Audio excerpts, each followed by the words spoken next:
Hello students. तो हम पढ़ रहे हैं type of chemical reactions. In chemical reaction की सीरीज़ में अब तक हमने 4 टाइप्स पढ़ लिए हैं। मेरे साथ आप लोग रिकॉल करेंगे वो टाइप्स कौन कौन से थे।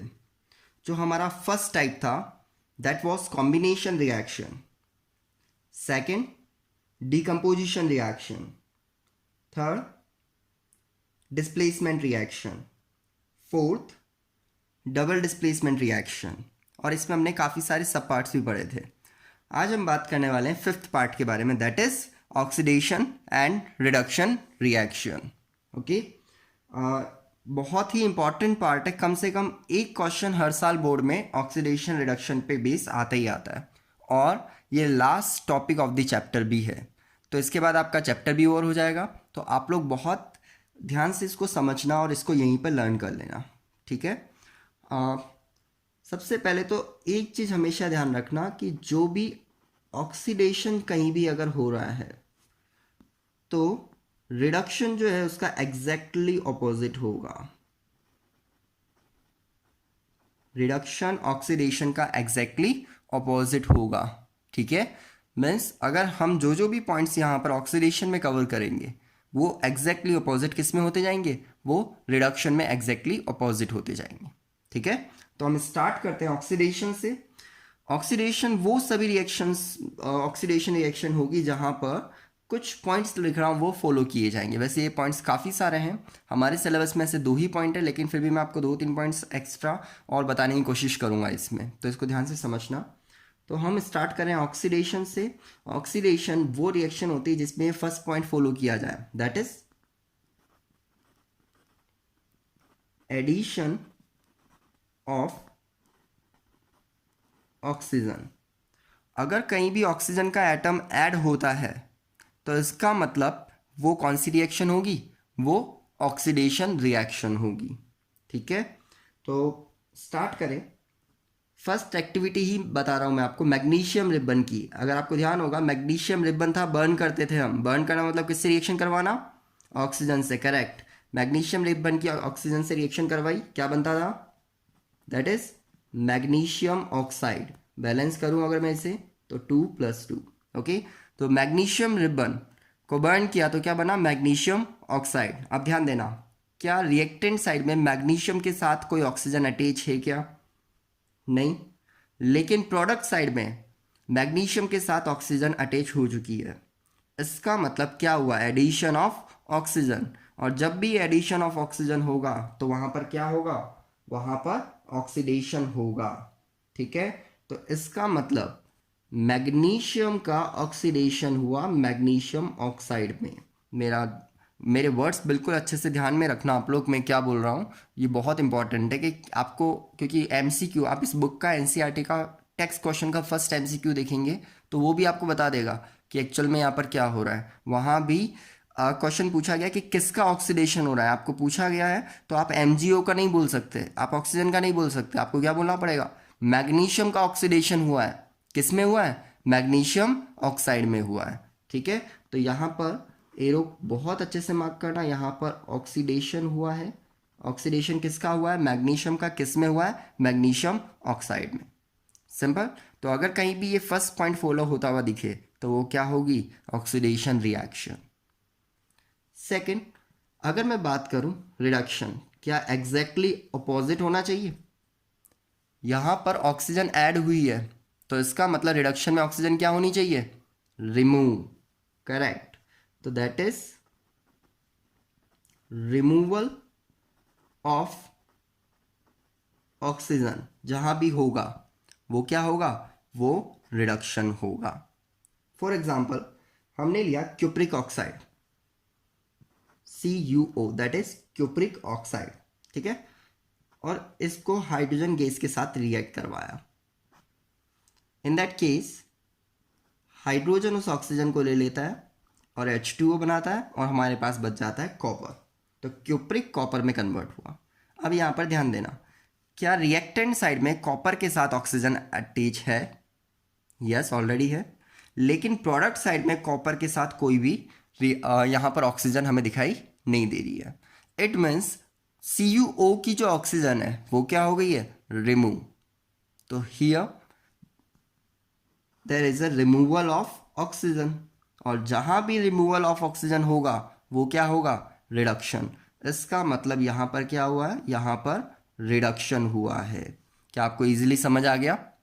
अब यहाँ पर एक और ध्यान देने वाली बात कि रिडक्शन किसका हुआ है, क्वेश्चन अगेन CuO का, क्यूप्रिक ऑक्साइड का रिडक्शन हुआ है। किस में रिडक्शन हुआ है, ये रिडक्शन हुआ है कॉपर में। आपको इस तरह से पूरा लर्न करना पड़ेगा, ठीक है। तो जब भी क्वेश्चन पूछा जाए कि किसका रिडक्शन हुआ है तो हमेशा आंसर रिएक्टेंट साइड से ही आएगा। किसका ऑक्सीडेशन हुआ है तो भी रिएक्टेंट साइड से ही आंसर आएगा। किस में हुआ है अगर पूछता है तो आपको प्रोडक्ट साइड से आंसर देना है। क्लियर है? अब सेकंड पॉइंट देखते हैं। ऑक्सीडेशन क्या सिर्फ एडिशन ऑफ ऑक्सीजन हो तो ही ऑक्सीडेशन बोलेंगे? नहीं, कुछ और पॉइंट्स भी है हमारे पास। तो सेकंड पॉइंट है removal of hydrogen. Removal of hydrogen, अगर हमें कहीं भी रिमूवल ऑफ हाइड्रोजन देखने को मिलता है तो भी वो क्या होगा, ऑक्सीडेशन होगा। ठीक है, तो अगर किसी रिएक्शन में आपको हाइड्रोजन रिमूव होते हुए दिखाई दे तो समझ जाना वहां पर क्या हो रहा है, वहां भी ऑक्सीडेशन ही हो रहा है। ठीक है, तो इसको समझते हैं। सपोज कि मेरे पास है यहां पर मैंने ले लिया CH4, ओके, और इसको मैंने बर्न किया, बर्निंग। तो जब मैं इसको बर्न कर रहा हूं तो यहां पर क्या होगा, ये बनेगा CO2 प्लस H2O। ठीक है, अब इसको किसके बेस पे देखना है, हाइड्रोजन के बेस पे ही ध्यान रखना। तो कार्बन के साथ क्या रिएक्टेंट साइड में हाइड्रोजन है, यस। क्या कार्बन के साथ प्रोडक्ट साइड में हाइड्रोजन है, नो। इसका मतलब यहां पर क्या हुआ है, रिमूवल ऑफ हाइड्रोजन, और हाइड्रोजन रिमूव हुई है, इसका मतलब यहां पर क्या हुआ है, ऑक्सीडेशन। तो यहां पर हुआ है ऑक्सीडेशन। Clear, easy. किसका ऑक्सीडेशन, मीथेन का। एक और एग्जांपल, चलो आगे बात कर लेंगे, हम बहुत सारे एग्जांपल लेंगे अभी। तो यहां पर सेकंड अगर मैं बात करूं तो यहां क्या होना चाहिए, आप मुझे बताएं। एग्जैक्टली इसको रिवर्स करना है। तो यहां पर रिमूवल ऑफ हाइड्रोजन है तो रिडक्शन में क्या होना चाहिए, यस, एडिशन ऑफ हाइड्रोजन। इसका मतलब कि अगर कहीं भी एडिशन ऑफ हाइड्रोजन होता है तो वो क्या होगा, एडिशन ऑफ हाइड्रोजन होने का मतलब वहां पर उसका रिडक्शन होगा। क्लियर?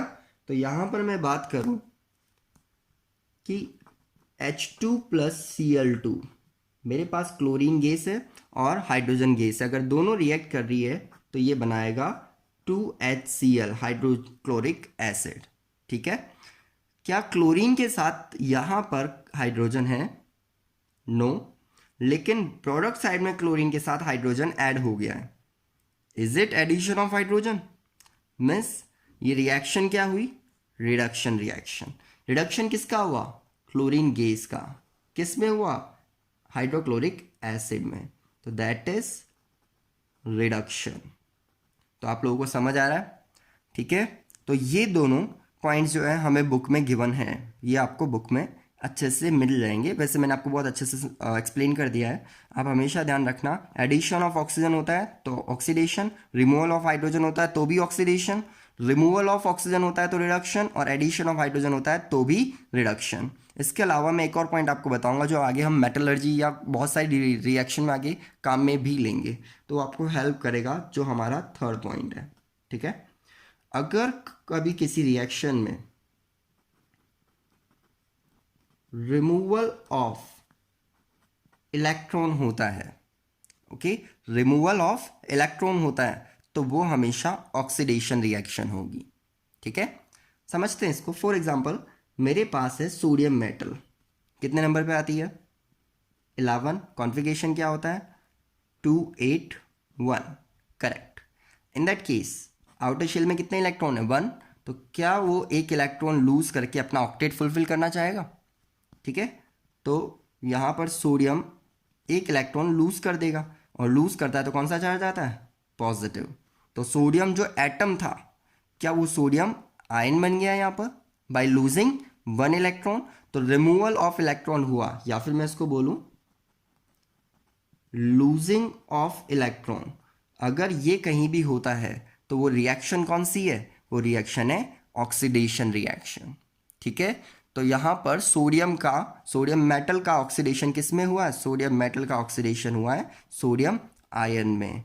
ऑक्सीडेशन क्यों हुआ है, क्योंकि यहाँ पर लूजिंग ऑफ इलेक्ट्रॉन हुआ है। ठीक है, तो इधर एग्जैक्टली ऑपोजिट करूँ तो यहाँ क्या पॉइंट बनना चाहिए रिडक्शन में, बताएं मुझे।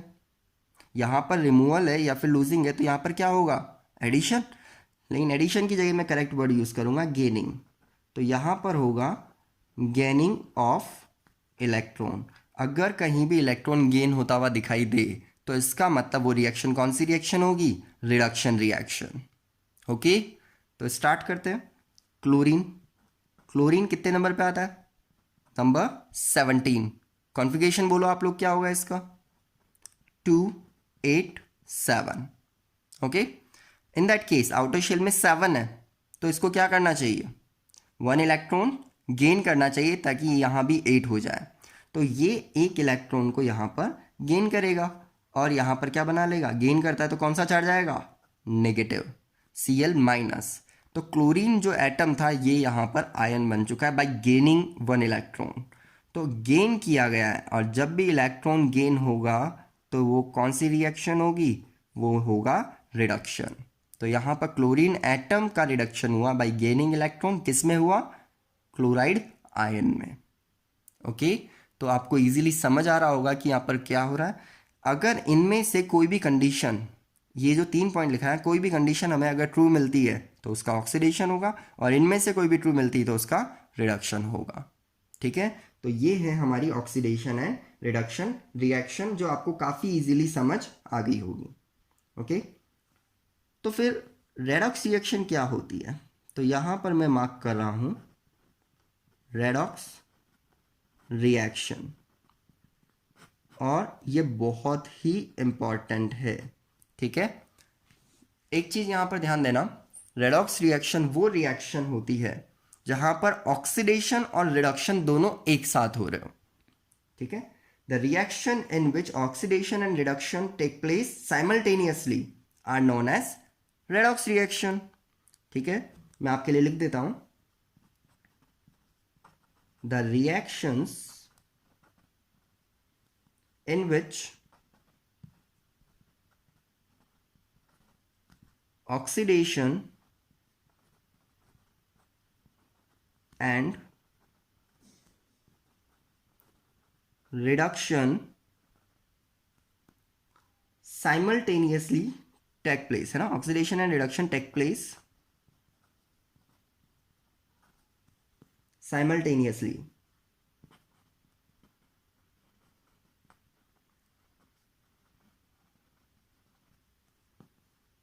is called redox reaction. Okay, the reactions in which oxidation and reduction takes place simultaneously, एक साथ, then it is called redox reaction। समझ आ गया आपको। तो मजे की बात यह है कि हर रिएक्शन जो जहाँ पर ऑक्सीडेशन हो रहा है वहाँ रिडक्शन हो रहा होगा, किसी न किसी का हो रहा होगा, और जहाँ रिडक्शन हो रहा है वहाँ किसी न किसी का ऑक्सीडेशन हो रहा होगा। मीन्स अगर कोई कंप्लीट रिएक्शन है तो वो इंडिविजुअली उसमें ऑक्सीडेशन नहीं हो सकता और रिडक्शन नहीं हो सकता। अगर कहीं पे ऑक्सीडेशन हो रहा है कंप्लीट रिएक्शन में तो वहाँ किसी ना किसी का तो रिडक्शन हो रहा होगा, और अगर रिडक्शन हो रहा है तो किसी ना किसी का ऑक्सीडेशन भी वहाँ पर हो रहा होगा। ये हमेशा आपको ध्यान रखना है। ठीक है, तो ऐसी कुछ रिएक्शंस मैं आपको यहाँ एक्सप्लेन कर रहा हूँ, उसको अच्छे से समझना आप लोग। हम बात करें, सबसे पहले मैंने लिया कॉपर का ऑक्साइड लिया यहाँ पर CuO। ओके, और इसकी रिएक्शन मैंने करवाई हाइड्रोजन के साथ। ठीक है, तो यहाँ पर क्या होने वाला है देखना, ये हीट कराने से रिएक्शन होगी। वैसे ये रिएक्शन मैंने आपको यहाँ पर लिख करके दी है, लेकिन मैं आपको दोबारा से एक्सप्लेन कर रहा हूँ। तो वहाँ पर क्या बना था, कॉपर मेटल बनी थी और साथ में वाटर बाहर आया था। ठीक है, अब यहाँ पर ध्यान से देखें तो किसका ऑक्सीडेशन हुआ किसका रिडक्शन हुआ ये हमें चेक करना है। क्या CuO के साथ यहाँ पर ऑक्सीजन है? यस। क्या यहाँ पर Cu के साथ ऑक्सीजन है? नो। तो इसका मतलब CuO का यहाँ पर Cu में क्या हुआ है? रिडक्शन। ओके, क्यों हुआ है? अगर हम लिख दे तो बहुत ही अच्छा है, रिमूवल ऑफ ऑक्सीजन यहाँ पर हुआ है। ठीक है, देखना इस तरह से अगर रिप्रेजेंट करते हैं तो इससे एग्जामिनर मार्क्स अच्छे देता है कि आपको पता चल, उसको मतलब ये पता चलता है कि आप जानते हैं कि रिडक्शन एक्चुअल में यहाँ क्यों है, क्योंकि ऑक्सीजन रिमूव हुई है। ठीक है, देखो वहीं उसी एग्जाम्पल है में, लेकिन साथ ही साथ यहाँ पर हाइड्रोजन को भी आप चेक करेंगे। हाइड्रोजन, यहाँ पर जो हाइड्रोजन है आप देखो उसके साथ ऑक्सीजन नहीं है, लेकिन यहाँ हाइड्रोजन के साथ क्या है? ऑक्सीजन प्रेजेंट है। इसका मतलब हाइड्रोजन में ऑक्सीजन का एडिशन हुआ है, और जहां पर भी एडिशन ऑफ ऑक्सीजन होता है वो क्या होता है? ऑक्सीडेशन। तो यहां पर क्या हुआ? एडिशन ऑफ ऑक्सीजन हुआ है, means that is oxidation reaction also. तो इस पूरी इक्वेशन को ध्यान से देखूं तो यहाँ रिडक्शन भी हो रहा है और यहाँ पर ऑक्सीडेशन भी हो रहा है। इसका मतलब ये रिएक्शन कौन सी रिएक्शन हुई? Redox reaction. ठीक है, सिंपली आपको समझ आया? एक और एग्जांपल देता हूं मैं आपको। हमने नेक्स्ट एग्जांपल लिया है ZnO का। ओके, जब मैं ZnO की रिएक्शन कार्बन के साथ करवाता हूं तो हीट करने पर ये बनता है Zn plus carbon monoxide. Okay, Zn plus carbon monoxide. समझना, क्या जिंक के साथ ऑक्सीजन है? क्या यहां पर जिंक के साथ ऑक्सीजन है? नो। इसका मतलब क्या हुआ? Removal of oxygen. तो ZnO अगर जिंक में यहां पर कन्वर्ट हो रहा है तो इसका मतलब यहां क्या हुआ है? यहां पर हुआ है रिमूवल ऑफ ऑक्सीजन। और अगर कहीं भी रिमूवल ऑफ ऑक्सीजन होता है तो वो क्या है? रिडक्शन। करेक्ट, यहां क्या हुआ है? रिडक्शन। ओके, लेकिन कार्बन के साथ यहाँ पर ऑक्सीजन नहीं है, और यहाँ देखें तो क्या यहाँ कार्बन के साथ ऑक्सीजन है? मीन्स यहाँ पर क्या हुआ है? Addition of oxygen. तो मैं यहाँ लिख सकता हूँ कि यहाँ हुआ है एडिशन ऑफ ऑक्सीजन। और अगर कहीं भी एडिशन ऑफ ऑक्सीजन होगा तो वो रिएक्शन का कौन सा पार्ट होगा? Oxidation. It means it is a redox reaction, क्योंकि यहां पर रिडक्शन भी हुआ है और यहां पर ऑक्सीडेशन भी हुआ है। क्लियर? यहां पर क्वेश्चन अगर पूछा जाता है कि कौन से सब्सटेंस का इस रिएक्शन में रिडक्शन हो रहा है, तो जिंक ऑक्साइड का रिडक्शन हो रहा है। और किसका ऑक्सीडेशन हो रहा है? तो कार्बन का ऑक्सीडेशन हो रहा है। ठीक है, आप वर्ड्स बिल्कुल ध्यान से चूज करिएगा। आई होप कि ये आपको बहुत इजीली समझ आ गया होगा। ठीक है, अब इसी के बेसिस पे हम दो तरह के एजेंट्स पढ़ते हैं, that is oxidising reagent and reducing reagent. ठीक है, तो अब हम उनके बारे में बात करते हैं। नेक्स्ट, दूसरी शीट ही ले लेते हैं भाई। तो नेक्स्ट हम बात करते हैं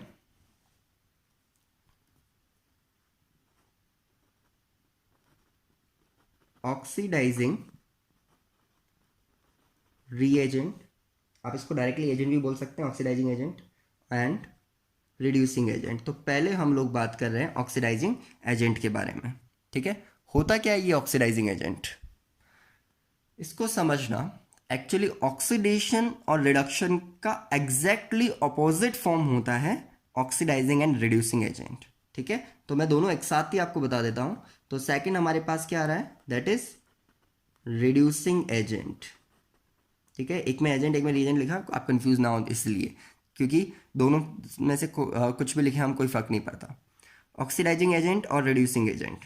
ठीक है, रिपीट कर रहा हूं, ऑक्सीडेशन और रिडक्शन का एग्जैक्टली अपोजिट होता है, ये ध्यान रखना है आपको। अगर आप ये चीज़ याद रख लेंगे तो आपके लिए इसको आइडेंटिफाई करना काफ़ी ईजी हो जाएगा, और उसके बाद आपके लिए पूरा प्रोसेस ईजी होता चला जाएगा।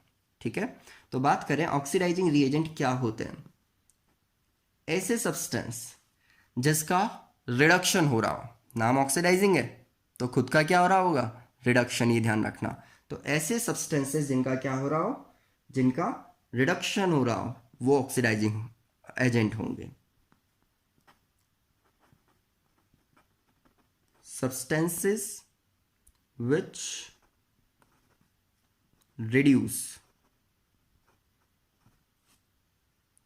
ठीक है, वो होंगे ऑक्सीडाइजिंग एजेंट।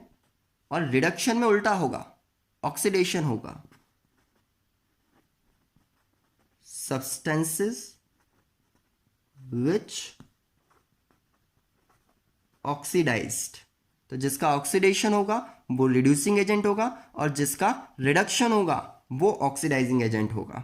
ठीक है, इसको एग्जाम्पल के थ्रू समझते हैं। आप एग्जाम्पल बहुत ध्यान से समझना, ये सारे के सारे एग्जाम्पल बहुत हेल्प करने वाले हैं आपको आपकी स्टडी में। तो हमने लास्ट शीट पे जो एग्जाम्पल लिया था मैं उसी को यहाँ पर अच्छे से एक्सप्लेन कर रहा हूँ। हमारे पास है ZnO, जिंक ऑक्साइड। किससे रिएक्शन की थी इसने? कार्बन से। और क्या बनाया था? जिंक बनाया था और कार्बन मोनोऑक्साइड बनाया था। ओके, अब ये एक रेडॉक्स रिएक्शन है तो हमें पता चल गया। फिर से यहाँ पर आप मार्क करिए किसका ऑक्सीडेशन हो रहा है, किसका रिडक्शन हो रहा है। तो ZnO में से ऑक्सीजन का रिमूवल हुआ है, इस वजह से ZnO किस में कन्वर्ट हुआ है? जिंक में। और जिंक में अगर कन्वर्ट हुआ है रिमूवल ऑफ ऑक्सीजन के थ्रू, तो इसका मतलब ZnO का यहाँ पर क्या हुआ है? यहाँ पर रिडक्शन हुआ है। ध्यान देना इस बात पे। ठीक है, नेक्स्ट, कार्बन का यहाँ पर ऑक्सीडेशन हुआ है। ऐसा क्यों? कार्बन का ऑक्सीडेशन क्यों हुआ यहाँ पर? क्योंकि कार्बन के साथ कोई ऑक्सीजन नहीं थी, और जब कार्बन मोनोऑक्साइड बना तो उसमें कार्बन के साथ ऑक्सीजन प्रेजेंट थी, तो एडिशन ऑफ ऑक्सीजन हुआ। तो ये क्या हुआ? That is your oxidation. Easy, समझ आ रहा है पूरा आपको? अब यहां पर ऑक्सीडाइजिंग एजेंट कौन है आपको ये पता लगाना है। तो भाई जिसका रिडक्शन हो रहा है वही तो क्या है? Oxidising agent. और रिडक्शन किसका हो रहा है? ZnO का हो रहा है। इसका मतलब ZnO यहां पर क्या है? ZnO यहां पर ऑक्सीडाइजिंग एजेंट है। सिंपल। अब अगर मैं बात करूं रिड्यूसिंग एजेंट कौन है? जिसका ऑक्सीडेशन हो रहा है वही क्या है? Reducing agent. तो यहां पर ऑक्सीडेशन किसका हो रहा है? कार्बन का। तो कार्बन क्या हुआ? That is reducing agent. क्या आपको पूरा अच्छे से समझ आ रहा है? ओके, अब यहां पर ध्यान देना कि ये क्यों ऑक्सीडाइजिंग है और क्यों रिड्यूसिंग है, इसका रीजन भी दे रहा हूं मैं आपको, समझना। ZnO का रिडक्शन हुआ, ये हमें विजिबल है क्लियरली, लेकिन इसका रिडक्शन क्यों हुआ? सपोज कि यहां पर कार्बन नहीं होता, तो क्या इस केस में भी ZnO का रिडक्शन होता? नहीं। तो कार्बन ने क्या किया? कार्बन ने उसकी ऑक्सीजन ली और उसको Zn बनने में हेल्प किया। यस, तो इसका मतलब कार्बन ने उसको हेल्प किया है रिड्यूस होने में, तो कार्बन ने उसका रिडक्शन करवाया है, इसीलिए कार्बन को क्या कहा गया? Reducing agent. लेकिन कार्बन ने उसका रिडक्शन कैसे करवाया? खुद उसकी ऑक्सीजन ले करके, यानी खुद का ऑक्सीडेशन करके। इट मीन्स कार्बन ने खुद का ऑक्सीडेशन किया, तो इसका मतलब उसने as a reducing agent work किया, जिससे ZnO का क्या हुआ? रिडक्शन हुआ। इसी को ऑपोजिट समझे कि कार्बन का यहां पर क्या हुआ? ऑक्सीडेशन। क्यों? क्योंकि कार्बन को ऑक्सीजन मिली है कहीं से। अब सपोज यहां ZnO नहीं होता, तो क्या कार्बन को कोई ऑक्सीजन मिलती? नहीं। इन दैट केस ये जो ZnO है, इसने अपनी ऑक्सीजन किसको दी? कार्बन को। तो कार्बन का ऑक्सीडेशन करने में हेल्प की है किसने? ZnO ने। इसलिए ZnO यहां पर क्या है? ऑक्सीडाइजिंग एजेंट है। ओके, अब ऑक्सीडाइजिंग एजेंट क्यों है? क्योंकि उसने अपनी ऑक्सीजन दी है और खुद का रिडक्शन किया, और जिसका रिडक्शन होता है वो ऑक्सीडाइजिंग एजेंट होता है। तो बहुत सिंपल वे में आपको समझ आ जाना चाहिए। आपसे 1 मार्क का क्वेश्चन कई बार MCQ की फॉर्म में या किसी और फॉर्म में पूछा गया है कि यहाँ पर ऑक्सीडाइजिंग एजेंट या रिड्यूसिंग एजेंट कौन है, या फिर यहाँ पर ऑक्सीडेशन और रिडक्शन किसका हो रहा है। तो ये आपको बहुत अच्छे से समझ आना चाहिए। ठीक है, मैं यहाँ पर एक रिएक्शन और लेता हूँ, और वो बहुत ही फेमस रिएक्शन, बहुत ही फेमस रिएक्शन है। That is Fe2O3। ओके, और ये रिएक्ट करता है एल्यूमिनियम से, बैलेंस करता जा रहा हूँ मैं साथ में, और ये बनाता है 2Fe प्लस Al2O3। मैंने कहा ये काफ़ी फेमस रिएक्शन है, क्यों है तो बाद में बात करते हैं। Fe2O3 क्या आयरन के साथ ऑक्सीजन है? यस। क्या प्रोडक्ट साइड में आयरन के साथ ऑक्सीजन है? नो। इट मीन्स Fe2O3 का Fe में क्या हुआ है आप लोग बताएं। यस, Fe2O3 का Fe में क्या हुआ है? रिमूवल ऑफ ऑक्सीजन होने की वजह से रिडक्शन हुआ है। ओके, तो यहां पर ये क्या हुआ है? रिडक्शन। और यहां पर रिडक्शन हुआ है, इट मीन्स ये कौन सा एजेंट हुआ है? अगर रिडक्शन होता है तो that is oxidising agent. Simple, आपको समझ आ रहा है सारा? अब बात करते हैं इससे आगे। एल्यूमिनियम के साथ इधर कोई ऑक्सीजन नहीं है, लेकिन प्रोडक्ट साइड में यहाँ एल्यूमिनियम के साथ ऑक्सीजन है। इसका मतलब यहाँ पर क्या हुआ है? Addition of oxygen. तो एल्यूमिनियम में ऑक्सीजन ऐड हुई है, तो एल्यूमिनियम का यहाँ पर क्या हुआ है? That is oxidation. और अगर यहाँ पर एल्यूमिनियम का ऑक्सीडेशन हुआ है, इट मीन्स एल्यूमिनियम खुद कौन सा एजेंट हुआ? That is reducing agent. Okay, कौन सा एजेंट हुआ? Reducing agent. क्या आपको बहुत ही अच्छे से समझ आ रहा है? हर एक चीज़ आपको यहाँ पर अच्छे से समझनी है और आपको पता लगाना है कि यहाँ पर कौन किस एजेंट का काम कर रहा है। ठीक है, अब ये रिएक्शन बहुत ही इंपॉर्टेंट है। मैंने ऐसा कहा, ऐसा क्यों?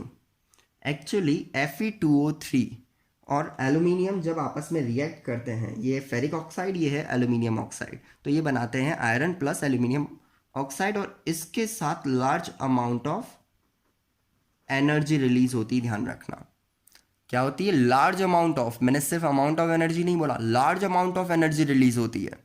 और इस एनर्जी के रिलीज होने की वजह से इस इतनी ज़्यादा हीट प्रोड्यूस हो जाती है कि जो आयरन बना है ना, ये आयरन मेल्ट हो जाता है। सोचो, आयरन को मेल्ट करने के लिए कितनी एनर्जी की रिक्वायरमेंट होती है, तो वहाँ पर ये आयरन क्या हो जाता है? मेल्ट हो जाता है। और मेल्ट होने की वजह से हम इस आयरन को कहीं भी यूज़ कर सकते हैं।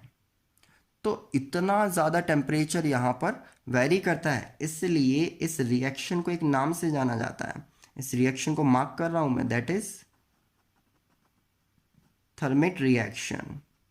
ध्यान देना, रेडॉक्स तो है ही है, लेकिन साथ में कौन सी रिएक्शन है? ये रिएक्शन एक थर्मिट रिएक्शन है। ठीक है, तो अब अगर आपसे कभी भी पूछा जाए कि ऐसी कोई मेटल की रिएक्शन बताओ जिसमें large amount of heat produce होती है, तो आप कौन सी रिएक्शन बताएंगे? That is thermite reaction. Okay, अब इसका यूज़ क्या है समझना। आपने देखा होगा इंडिया में सबसे बड़ा रेलवे ट्रैक है पूरे वर्ल्ड में, हम सब जानते हैं। ठीक है, क्योंकि यहाँ ट्रांसपोर्टेशन बहुत ज़रूरी है। तो यहाँ होता क्या है कि ट्रेन के जो ट्रैक होते हैं, रेल जिसको हम बोलते हैं, कई बार उनमें क्रैक आ जाते हैं। और ये तो बहुत बड़े एरिया में होते हैं, कहीं तो जंगलों में भी होते हैं। तो पूरे के पूरे ट्रैक को, जो हमारा रेल है उस पर अगर कहीं भी क्रैक आया है, तो उसको उठा करके वेल्डिंग वाले के पास ले जाओ, फिर वेल्डिंग कराओ, फिर वापस ला करके लगाओ। तो ये फिजिबल लगता है क्या आपको कि ये बहुत इजीली होने वाला काम है क्या? अगर किसी जंगल में जाके ये क्रैक हुआ है तो नहीं। तो वहाँ पर हम कौन सी रिएक्शन काम में लेते हैं? हम रेलवे ट्रैक को ठीक करने के लिए थर्मिट रिएक्शन काम में लेते हैं। अब होता क्या है इसमें, ये समझना। जो रेलवे ट्रैक पर जो क्रैक आया होता है, उस क्रैक में हम मोल्टन आयन फिल कर देते हैं। कैसे? हम उस ट्रैक के पास ले जाते हैं आयरन का ऑक्साइड और एल्यूमिनियम का पाउडर, और इनको थोड़ी सी हीट देते हैं। थोड़ी सी हीट इसलिए देते हैं ताकि थोड़ा ये रिएक्शन करना शुरू कर दें। तो जब ये रिएक्शन करना शुरू हो जाती है, तो हमें वहाँ क्या मिलके दोनों मिलके आयरन बनाते हैं।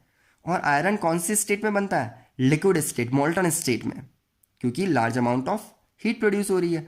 तो वो मेल्ट आयरन उसके ऊपर गिरा दिया जाता है, क्रैक के ऊपर। और क्रैक के ऊपर गिराने से क्या होता है? उस क्रैक के अंदर वो फिल हो जाता है, और फिल होने के बाद वहीं पे फ्रिज हो जाता है, और इससे वो क्रैक बिल्कुल ठीक हो जाता है। ऐसे ही जो बड़ी बड़ी कंपनीज होती हैं, जिसमें बड़े बड़े रोलर्स होते हैं या फिर कोई मशीनरी पार्ट होता है, जिनको हम बार बार इंस्टॉल अनइंस्टॉल नहीं कर सकते, उठा नहीं सकते, एक जगह से दूसरी जगह ले जा नहीं सकते, अगर उसमें कोई वियर एंड टीयर आ जाती है तो क्या करें? तो उसके क्रैक को भी रिपेयर करने के लिए हम कौन सी रिएक्शन काम में लेते हैं? हम लोग थर्मिट रिएक्शन ही वहाँ पर काम में लेते हैं। तो ये आपको अच्छे से लर्न होनी चाहिए, थर्मिट रिएक्शन। ठीक है, अब इससे आगे बात करें कि कुछ और रिएक्शंस होती है जो रेडॉक्स रिएक्शंस होती है। इसको समझना अच्छे से। सपोज कि मैंने जिंक मेटल ली और मैंने उसको CuSO4 के सॉल्यूशन में डाला, एक्वस सॉल्यूशन में। ध्यान देना, ये मेटल है, सॉलिड फॉर्म में है। ठीक है, तो ये क्या बनाएगा? क्या ये देखते से आपको डिस्प्लेसमेंट रिएक्शन की याद आती है? डिस्प्लेसमेंट रिएक्शन में हाईली रिएक्टिव मेटल उसको लेस रिएक्टिव मेटल को उसके सॉल्ट सॉल्यूशन से डिस्प्लेस करता था। थोड़ी सी ट्रिक याद दिलाऊं तो केदारनाथ का माली आलू ज़रा फीके पकाता है, क्यूट हरी आएगा और पिटेगा। करेक्ट। तो इन दैट केस क्या जिंक कॉपर को यहाँ से डिस्प्लेस कर पाएगा? यस। आप रिएक्टिविटी सीरीज सोचो, क्या हाईली रिएक्टिव है? बिल्कुल, जिंक यहाँ पर हाईली रिएक्टिव है कॉपर से, तो जिंक यहाँ से कॉपर को रिमूव करेगा और बना लेगा ZnSO4 प्लस Cu। ये एक्वस हो गया और ये हो गया सॉलिड। ठीक है। अब इस रिएक्शन को पार्ट्स में समझना, मैं आपको यहाँ पर एक्सप्लेन कर रहा हूँ, आपको समझ आनी चाहिए यहाँ पे एक्चुअल में क्या हुआ। ठीक है, थोड़ा अप लेवल है लेकिन आपको आइडिया लग जाएगा। देखना, कभी भी कोई भी सॉल्यूशन होता है ना, तो उसमें वो आयंस की फॉर्म में मेटल आयन रहते हैं, ये हमेशा ध्यान रखना। तो सॉलिड है तो जिंक मेटल की फॉर्म में ही रहेगा, लेकिन सॉल्यूशन है तो कॉपर CuSO4 जिसको हमने रखा है वो एक्चुअली Cu2+ की फॉर्म में उसमें होगा। ठीक है, क्योंकि आयंस वाटर में जाते ही डिसोशिएट हो जाते हैं। तो यहाँ पर Cu2+ है और SO4 2- है, तो ये दोनों के दोनों आपस में क्या हो गए? ये डिसोशिएट हो गए। तो ये चीज़ आपको यहाँ पर ध्यान रखनी होगी। ठीक है। और क्या यहाँ पर ये सॉल्यूशन फॉर्म में, तो इसका मतलब यहाँ पर क्या हुआ है? यहाँ पर भी वो Zn2+ बना रहा है। ठीक है। और कॉपर तो सॉलिड बन गया, तो सॉलिड में कोई फर्क नहीं पड़ता, सॉलिड एज इट इज रहता है। ठीक है। अब इसको फर्दर मैं कैटेगराइज कर रहा हूँ, समझना। इसमें Zn को अलग ले लिया मैंने, तो Zn जो है क्या वो Zn2+ बना, और Cu यहाँ पर क्या बना? Cu2+ यहाँ पर क्या बना? यहाँ पर Cu बना। ठीक है। तो अब ध्यान देना, Zn को 2+ बनना है, वो 2+ कब बनाएगा? जब वो 2 इलेक्ट्रॉन्स लूज करेगा। और Cu2+ Cu कब बनेगा? जब वो 2 इलेक्ट्रॉन्स गेन करेगा। Okay. In that case, I am repeating, in that case जब Zn2+ बना तो लूजिंग ऑफ इलेक्ट्रॉन हुआ। Losing of electron means oxidation, और Cu2+ ने 2 इलेक्ट्रॉन गेन किए, तब जाके Cu बना, और gaining of electron is reduction. ठीक है। तो ऐसी रिएक्शन देखते से हमें पता चलना चाहिए कि ये एक रेडॉक्स रिएक्शन है। तो यहां पर जिंक का Zn2+ में क्या हो रहा है? ऑक्सीडेशन। और Cu2+ का Cu में क्या हो रहा है? That is reduction. ठीक है। तो ध्यान देना कि हर डिस्प्लेसमेंट रिएक्शन, हर एक डिस्प्लेसमेंट रिएक्शन क्या होती है? रेडॉक्स रिएक्शन होती है। तो अगर कभी आपको रेडॉक्स रिएक्शन का एग्जांपल पूछा जाए, कुछ भी याद नहीं आ रहा है, तो कोई भी डिस्प्लेसमेंट रिएक्शन वहां पर आप लिख डालिए बिना सोचे समझे। वो हमेशा क्या कंसीडर की जाएगी? वो एज अ रेडॉक्स रिएक्शन ही कंसीडर की जाएगी। ठीक है। अब बात करते हैं इससे आगे। तो यहां पर क्या हो रहा है? तो जिंक मेटल हमेशा आयन अगर बनाती है, यानी सॉल्यूशन बनाती है, तो वो ऑक्सीडेशन करेगी। तो Zn का यहाँ ZnSO4 में क्या हुआ है? ऑक्सीडेशन। ओके, ऑक्सीडेशन, क्योंकि यहाँ पर रिमूव हुए हैं। और CuSO4 का Cu में क्या हुआ है? That is reduction. ध्यान रखना, अगर मेटल बनती है तो इसका मतलब रिडक्शन, और अगर सॉल्यूशन बनता है तो इसका मतलब ऑक्सीडेशन। तो यहाँ पर ऑक्सीडाइजिंग एजेंट कौन हुआ दोनों में से? यस, CuSO4 यहाँ पर क्या हुआ? That is oxidising agent. क्यों? क्योंकि इसका क्या हो रहा है? रिडक्शन। और जिंक यहाँ पर क्या हुआ? जिंक यहाँ पर रिड्यूसिंग एजेंट हुआ। Reducing agent. क्यों? क्योंकि जिंक का क्या हो रहा है? ऑक्सीडेशन। तो ये सारी चीजें आपको इस तरह से अच्छे से समझ आनी चाहिए, और आपको पता लगना चाहिए कि किसका ऑक्सीडेशन हो रहा है और किसका रिडक्शन हो रहा है। ठीक है। अब यहाँ पर एक क्वेश्चन बनता है कि फिर हमने जो रिएक्शन पढ़ी थी Mg + O2 2MgO, तो इसमें तो सिर्फ आपको ऑक्सीडेशन ही दिखाई दे रहा है। इसमें ये रिएक्शन रेडॉक्स कैसे हुई? तो मैंने बताया ना आपको, कोई भी कंप्लीट रिएक्शन कभी भी ऐसा नहीं हो सकता है कि उसमें ऑक्सीडेशन हो रहा है और रिडक्शन ना हो रहा है। ठीक है, वो हमेशा रेडॉक्स होगी। अगर वहां पर एक का ऑक्सीडेशन हो रहा है तो दूसरे का रिडक्शन हो रहा होगा। तो यहां तो हमें कहीं देखने को नहीं मिल रहा। देखो, ये दोनों रिएक्शन जो है ये कंप्लीट रिएक्शन नहीं है। इन दोनों रिएक्शन को हम हाफ रिएक्शन के नाम से जानते हैं। तो ये हो गई ऑक्सीडेशन हाफ रिएक्शन और ये हो गई रिडक्शन हाफ रिएक्शन। तो देखो नाम में ही हाफ लगा दिया, यानी कंप्लीट रिएक्शन नहीं है। लेकिन इन दोनों को ऐड करूं तो ये 2 इलेक्ट्रॉन से 2 इलेक्ट्रॉन कैंसिल हो जाएंगे और ये रिएक्शन बनेगी। ये कंप्लीट रिएक्शन है तो देखो रेडॉक्स हुई। इसका और कंप्लीट वर्जन देखा, इन आयंस को रिमूव किया तो ये भी रेडॉक्स हुई। तो इसका मतलब कि अगर कोई कंप्लीट रिएक्शन है तो वो ऑक्सीडेशन अगर वहाँ किसी का हो रहा है तो वहाँ किसी ना किसी का रिडक्शन तो ज़रूर हो रहा होगा। ठीक है, तो यहाँ पर ये सिर्फ ऑक्सीडेशन दिख रहा है लेकिन एक्चुअल में यहाँ पर रिडक्शन भी हो रहा है। ठीक है, देखते हैं कैसे। मैग्नीशियम कितने नंबर पे आता है? मैग्नीशियम आता है नंबर 12 पर, तो 282। ठीक है, तो इसको क्या करना है? बैलेंस करने के लिए अपने आप को Mg2+ बनाना है। 2+ कब बनेगा? जब 2 इलेक्ट्रॉन लूज करेगा। तो क्या मैग्नीशियम ने Mg2+ बनने के लिए इलेक्ट्रॉन लूज किए? तो क्या हुआ ये? That is oxidation. तो ये क्या हुआ है? ऑक्सीडेशन। सिमिलरली ऑक्सीजन जो है कितने नंबर पे आता है? नंबर 8, तो 2 6। ओके, तो क्या करना है? इसको 2 इलेक्ट्रॉन गेन करने पड़ेंगे 6 से 8 करने के लिए, तो ये बना देगा O2-। ठीक है, गेन करने के बाद हमेशा क्या होता है? रिडक्शन। तो ये रिएक्शन का कौन सा पार्ट हुआ?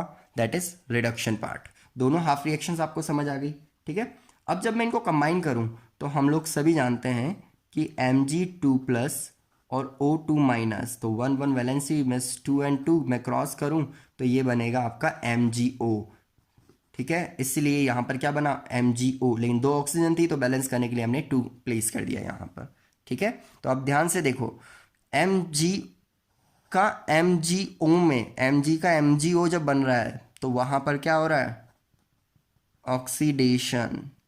ओके, और ऑक्सीजन का क्या हो रहा है? रिडक्शन। यानी O2 जब MgO बन रहा है तो यहाँ पर क्या हो रहा है? That is reduction. ठीक है, तो ये भी दिखने में तो एक सिर्फ ऑक्सीडेशन लग रही थी हमें अब तक, लेकिन ये रिएक्शन एक्चुअल में कौन सी है? ये है हमारी रेडॉक्स रिएक्शन। तो ये आज का आपका पार्ट था, that is redox reaction. I hope आपको अच्छे से समझ आया होगा। मैं रिपीट कर रहा हूँ, हमने सबसे पहले पढ़ा ऑक्सीडेशन रिएक्शन। ऑक्सीडेशन रिएक्शन के कौन कौन से कैरेक्टरिस्टिक थे? फर्स्ट था एडिशन ऑफ ऑक्सीजन, सेकंड था रिमूवल ऑफ हाइड्रोजन, थर्ड था रिमूवल ऑफ या लूजिंग ऑफ इलेक्ट्रॉन। और रिडक्शन में क्या थे? रिडक्शन में फर्स्ट था रिमूवल ऑफ ऑक्सीजन, सेकंड था एडिशन ऑफ हाइड्रोजन और थर्ड था गेनिंग ऑफ इलेक्ट्रॉन। ठीक है, अगर ये सारे कैरेक्टर हमें मिलते हैं तो इसके बेसिस पे हम पता लगा सकते हैं किसका ऑक्सीडेशन हो रहा है और किसका रिडक्शन हो रहा है। उसके बाद हमने बात की थी ऑक्सीडाइजिंग एजेंट। तो जिसका रिडक्शन होता है वो ऑक्सीडाइजिंग एजेंट होता है और जिसका ऑक्सीडेशन होता है वो रिड्यूसिंग एजेंट होता है, ये ध्यान रखना। इसके साथ ही हमने बहुत ही इंपॉर्टेंट यहाँ पर थर्मिट रिएक्शन देखी थी, जो रेलवे ट्रैक को या फिर बड़ी बड़ी मशीनरी के पार्ट को रिपेयर करने में काम आते हैं। तो ये थी आपकी रेडॉक्स रिएक्शन। सारी टाइप्स ऑफ रिएक्शंस यहाँ पर कंप्लीट हो गई है। अब बात आती है ऑक्सीडेशन की। क्या ऑक्सीडेशन हमारी एवरीडे लाइफ में कोई इंपॉर्टेंस रखती है? तो बिल्कुल रखती है और इसका बहुत ही इंपॉर्टेंट क्वेश्चन भी बनता है। ठीक है, तो अब एक लास्ट पार्ट रिमेनिंग है जो हम नेक्स्ट सेक्शन में बात करेंगे, that is are effect of oxidation reaction in everyday life. Okay, तो ये आप अच्छे से प्रैक्टिस कर लेना। नोट्स जो है मैं नीचे डिस्क्रिप्शन में लिंक दे दूंगा, आप उससे डाउनलोड करके कॉपी कर सकते हैं। Okay, thank you.